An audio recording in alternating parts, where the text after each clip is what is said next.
Igeret Tchouva, commençons aujourd'hui le Perek Bet, Tzadik Aleph Amoud Bet, la page 182. L'Admor Zaken a expliqué dans le premier chapitre, Perek Aleph, faire Tchouva, ça ne veut pas dire jeûner. Ça veut dire prendre la décision à l'avenir de ne plus jamais désobéir. Le jeûne a aussi sa place dans Avodat Hashem, dans notre service de Dieu. Mais il ne s'inscrit pas dans le cadre du processus de la Tchouva. En d'autres mots, je ne remplacerai jamais la Tchouva qu'on attend de moi par des jeûnes. La Tchouva est un changement de cap, une prise de décision pour l'avenir, par laquelle je m'engage dorénavant à obéir. Le jeûne, lui, est intégré à une autre démarche, qui ressemble plutôt à celle de la tfila, mais pas à celle de la tchouva. Et nous avons déjà vu que le jeûne peut avoir plusieurs autres intérêts. Il peut permettre d'éviter qu'un malheur ne s'abatte sur la communauté.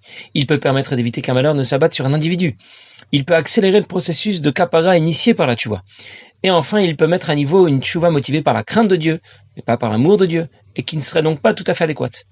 Dans le deuxième chapitre, dans le Perek Bet, l'Admor Zaken va poursuivre et nous présenter quels sont les avantages, quels sont les intérêts de jeûner. Mais je vais d'abord préciser et insister. Imaginez quelqu'un qui a commis des fautes. Il souhaite ne plus recommencer ses fautes. Mais il ne prend pas la décision de ne plus jamais désobéir. Faire une faute, c'est pas moufrar, c'est pas complètement inenvisageable pour lui. Il va jeûner, c'est très bien. Il va peut-être dire des teilim en pleurant, et c'est aussi bien. Tout ce qu'il fait, c'est très bien. Il va donner la tzedaka, tout ça, c'est à son crédit. Mais tchouva, il l'aura pas fait. Il n'a pas encore pris la décision de ne plus désobéir. C'est ce qu'on appelle Tovel Vesheretz Beyado. Comme quelqu'un qui veut s'immerger dans un mikvé pour se purifier, mais il tient un lézard mort dans sa main. Un lézard mort, c'est une source d'impureté majeure. Même s'il se trempe au mikvé, tant qu'il tient ce lézard dans la main, il reste impur. Il faut d'abord lâcher le lézard avant de se tremper au mikvé. Il faut d'abord faire tchouva avant d'engager la kapara. Il faut d'abord prendre la décision d'obéir en toutes circonstances avant de chercher à réparer les dégâts provoqués par ses erreurs. Et c'est cette précision sur laquelle revient tout de suite l'Admor Zaken. Ar kolze. L'inyan kapara o mechilat avon. Tout ce que l'on a dit concerné la kapara, mechilat avon, être pardonné de ses fautes. Shenimchal o legamre mashavar mitzat ameler keshasat tchouva shlema. Il lui est pardonné d'avoir désobéi au roi lorsqu'il aura fait une tchouva complète. Je vais revenir tout de suite. On ne lui rappellera rien du tout, quoi que ce soit, ni une chose, ni une demi-chose. Le jour où il sera jugé, pour le punir dans l'olam haba, ça n'arrivera pas puisqu'il a fait tchouva. Il sera complètement libéré, complètement acquitté du din dans l'olam haba, dans le monde futur.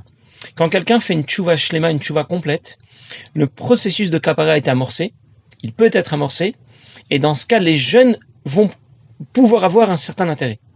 Et c'est ce dont nous avons parlé à la fin du premier chapitre.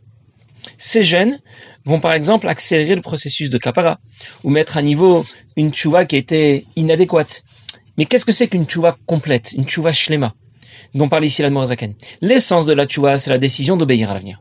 Une tchouva complète, ça correspond à la concrétisation de cette décision, dans tous les détails de la vie. On n'entend pas de nous une simple décision globale, qui se prendrait dans les grandes lignes uniquement. Cette décision d'obéir doit ensuite se décliner dans tous les détails de notre vie. Et c'est seulement alors que les jeunes pourront avoir l'intérêt dont on a parlé. Un intérêt qui va rejoindre celui de la tfila pour l'instant.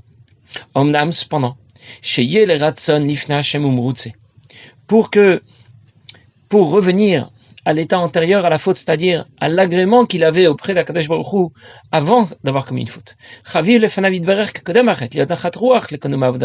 Et que Dieu soit satisfait de lui, de ce qu'il fait pour lui. À l'époque du Beth Amikdash, il fallait apporter un korban, ola, un sacrifice, un holocauste, à filo al mitzat asekalash, une bakaret mitzat bedin, même s'il avait transgressé seulement une mitzvah positive qui n'est pas passible de karet, d'être tranché de la vie ou d'être exécuté par le beddin. Je continue encore quelques lignes et je vais reprendre. Comme nos maîtres ont expliqué. Torah Kohanim al pasuk. Torah Kohanim au sujet du pasuk venir tsalo. Il sera agréé lorsqu'il va amener ce korban, qu'il est abigmar après Kamadi Zvachim, dans le premier Perek Maseret Zvachim, c'est écrit, de Olam Chaperet al mitzvah tassé. Un korban ola, un holocauste, permettra d'être pardonné pour une mitzvah positive que l'on aurait manqué. Veidoron la chashasat tshuva. Mais comment ce korban permet d'obtenir la kapara? Je vais revenir sur le mot kapara tout de suite, l'Admor Zaken va y revenir. C'est un cadeau qui est apporté après avoir fait tchouva, venimcha lo onesh, et ça lui a été pardonné, sa faute a été pardonnée, il ne sera plus puni. Kadam shesarav bemelech pi soide praklitin, machalo, comme quelqu'un qui a désobéi au roi et il va envoyer des messagers au roi pour obtenir son pardon. Afalpiken, sholer doron, mincha lefanav, il va aussi envoyer des cadeaux ensuite qui vont le précéder, sheitratzel o lirot pnei melech, pour qu'il puisse revoir le roi et ne pas avoir perdu la face. L'Admour Azaken nous explique que le jeûne a un autre intérêt qui n'est pas en rapport avec la kapara. Après avoir fait tchouva, après avoir obtenu la kapara, le jeûne permettra de restaurer la situation de départ, celle d'avant la faute. À l'époque du Beth Amikdash, on obtenait l'agrément d'Hachem en apportant un korban ola, un holocauste. À notre époque, on va l'obtenir en jeûnant. Prenons l'exemple de quelqu'un qui a volé quelqu'un d'autre. Il commence par s'excuser. Et il l'excuse. Il s'engage à ne plus recommencer, il fait tchouva. Il va aussi rembourser sa victime. Il obtient la kapara. La tchouva et la kapara sont parfaitement accomplis. Mais malgré tout, on ne va plus le regarder de la même manière. Aux yeux de sa victime, il restera un voleur. Un voleur repenti, c'est vrai, mais un voleur tout de même. Même s'il lui a pardonné, même s'il a été intégralement remboursé, il ne va plus le regarder de la même manière. Notre voleur repenti aurait bien voulu retrouver la situation antérieure à la faute. Il ne souhaite pas seulement être pardonné, il ne souhaite pas seulement réparer sa faute, il voudrait faire un reset, revenir à la situation antérieure à la faute, comme s'il n'avait jamais fauté, retrouver l'agrément de Dieu. Et nous trouvons ici l'autre intérêt de jeûner, qui n'est pas engagé dans le cadre de la tchouva, qui n'est pas non plus lié à la kapara. Cette fois, l'intérêt de jeûner est de revenir à l'état antérieur à la faute. Si un homme politique, par exemple, a été condamné, il a purgé sa peine, il a remboursé ce qu'il devait payer, mais c'est plus la même personne. Il a perdu la face devant ses électeurs. Et de la même manière, si quelqu'un a commis une faute, il a fait tchouva, il a obtenu la kapara, mais c'est plus la même personne. Il a perdu la face, mais devant Dieu cette fois. Et ce problème peut être résolu à l'époque du Beth Amikdash en apportant un korban, après l'époque du Beth Amikdash, comme on va le dire, en jeûnant. Et le jeûne va remplacer ce korban ola, ce korban, cet holocauste. Ça veut dire que le jeûne ne permet pas d'obtenir le pardon du roi. Le jeûne permet d'obtenir l'agrément du roi, une fois que la faute a été pardonnée déjà.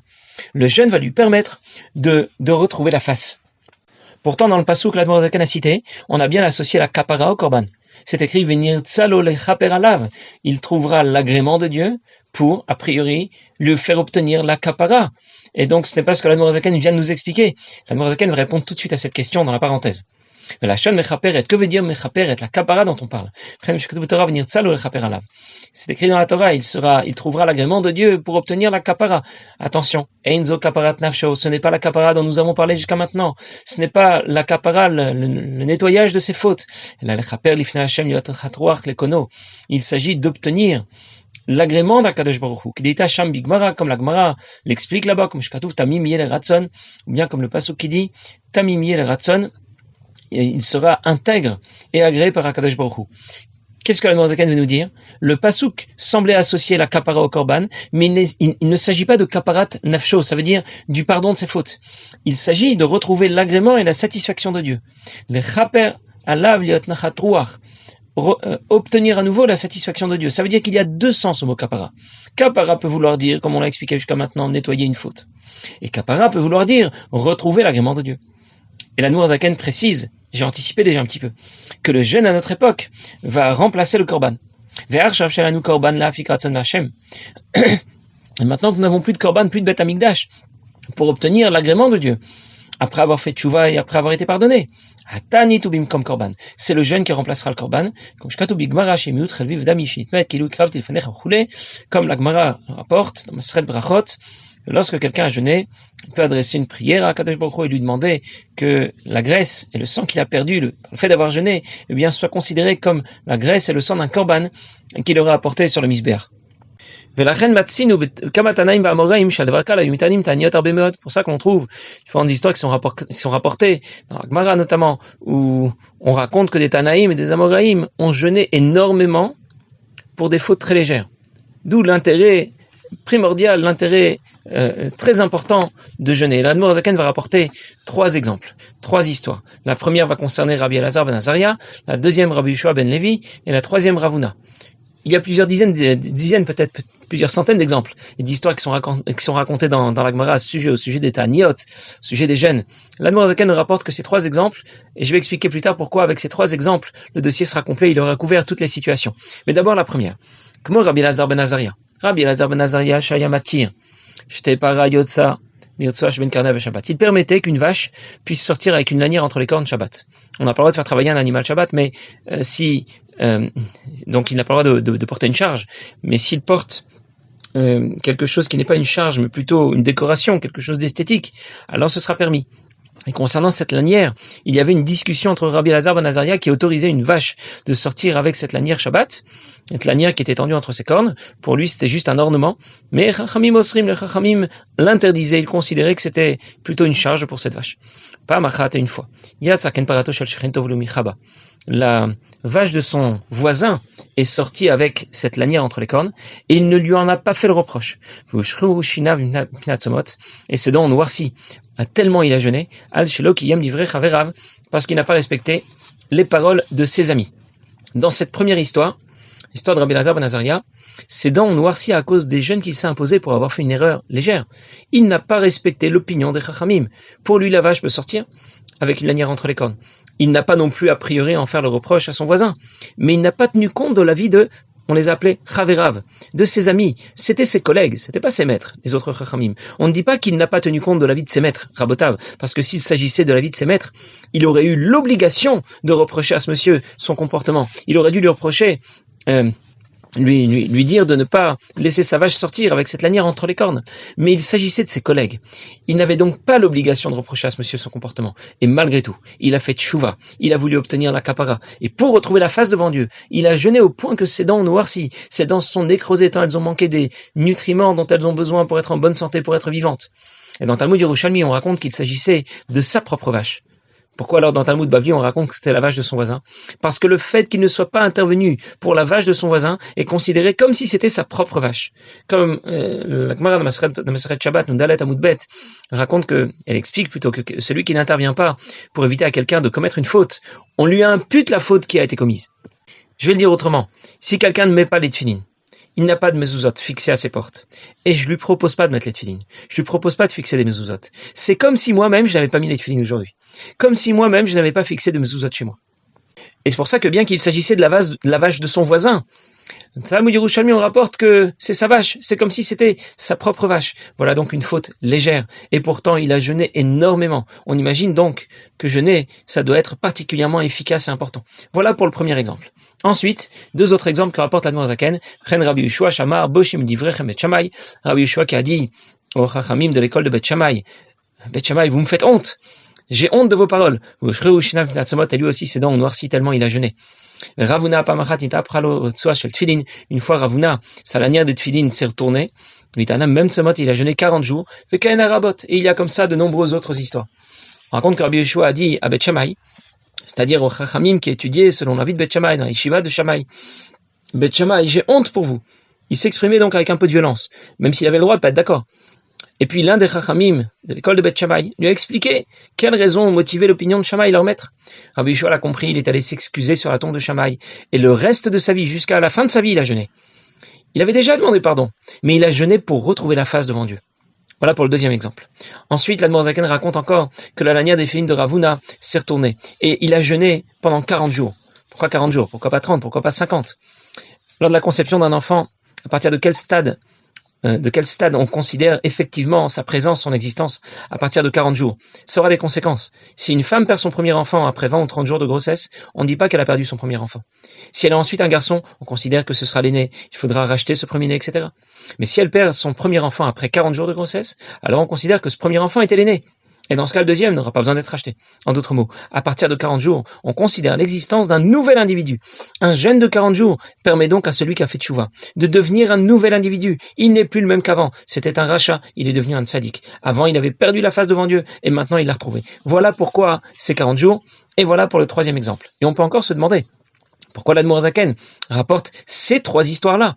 C'est qu'avec ces trois exemples, on a couvert toutes les situations possibles. Le premier exemple, la première histoire parle d'une faute qui s'est traduite dans la pensée. La deuxième histoire parle d'une faute qui s'est traduite dans la parole. Et la troisième histoire parle d'une faute qui s'est traduite dans l'action. Pour te dire que l'intérêt d'un jeûne, c'est quel que soit le type de faute, que cette faute se soit traduite en pensée, en parole ou en action.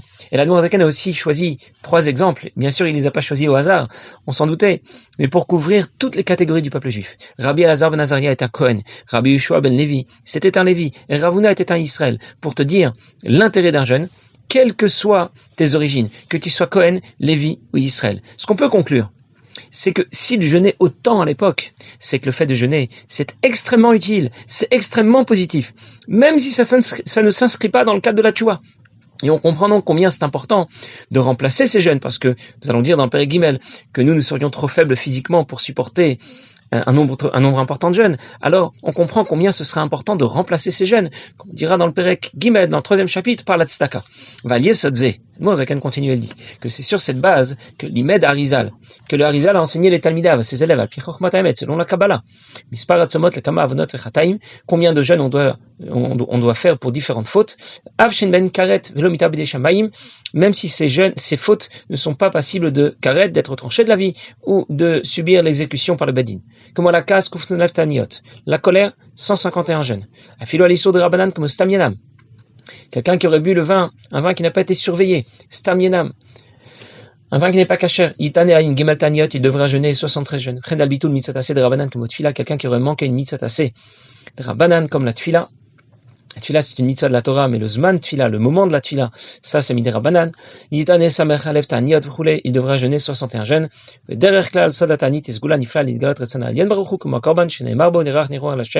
d'une manière générale, le ta'anit a une force secrète, une force particulière. C'est un trésor qui nous permet de révéler la volonté suprême de Dieu, comme le korban duquel on dit reach nichoach l'Hashem. Le korban permet de s'attacher à Kadosh Baruch Hu, de se rapprocher de Dieu. Korban milashon karov. Ce que l'Arizal a révélé à ses élèves a été diffusé ensuite à tous les Bnei Israël, par le Baal Shem Tov, par la Admor Zaken. Ce qui auparavant était réservé à une élite nous concerne bien maintenant. Il a déterminé un tableau de correspondance entre différentes fautes et le nombre de jeûnes requis. Mais encore une fois, les jeûnes ne permettent pas de faire tchouva. Les jeûnes ne remplacent pas la tchouva. Celui qui a fait une faute doit d'abord faire tchouva, prendre la décision, ne plus jamais désobéir. C'est seulement ensuite que le jeûne pourra lui être utile, pour retrouver ensuite l'agrément de Dieu. Et l'Admor Zaken va conclure le Pérek en rapportant encore un autre intérêt de jeûner, qui n'est pas lié à la kapara, et qui n'est pas non plus lié au fait de retrouver la face devant Akadosh Baruch Hu après avoir été pardonné. Comme c'est écrit dans Ishaïa, la zetikrat som b'yom ratzon l'Hashem. Est-ce que tu appelleras un jour comme celui-là, un jour de jeûne, un jour agréé par Akadosh Baruch Hu? Miklal, ce qui veut donc dire qu'indépendamment de toute faute, atzom anirtza ou yom ratzon, le jour d'un jeûne est un jour agréé par Akadosh Baruch Hu, c'est un jour où se révèle la volonté suprême de Dieu. Ça veut dire que le jeûne ne permet pas seulement d'obtenir l'agrément de Dieu après avoir fait tchouva. Il permet d'obtenir la révélation de la volonté suprême de Dieu, de l'agrément et de la satisfaction de Dieu, indépendamment de toute faute. C'est ce qu'on appelait ici Idgalut Ratzon Ha'elyon. Lorsque le rabbi se rendait au Ohel, eh bien, il ne mangeait pas avant de se rendre au Ohel. Rien à voir avec une éventuelle kapara, évidemment. Rien à voir avec le fait de retrouver la face devant Dieu. Bien sûr, pour le rabbi, on ne peut pas parler de ça. Ici, le jeûne avait un autre sens. Idgalut Ratzon Ha'elyon. Révéler la volonté suprême de Dieu. L'agrément et la satisfaction de Dieu, indépendamment de toute faute. Alors on a compris que le jeûne est extrêmement intéressant. C'est extrêmement utile. Mais nous ne sommes pas suffisamment forts physiquement pour pouvoir le supporter. Alors nous verrons dans le Pérek Gimel combien c'est important de le remplacer par la tzedaka. Passez une bonne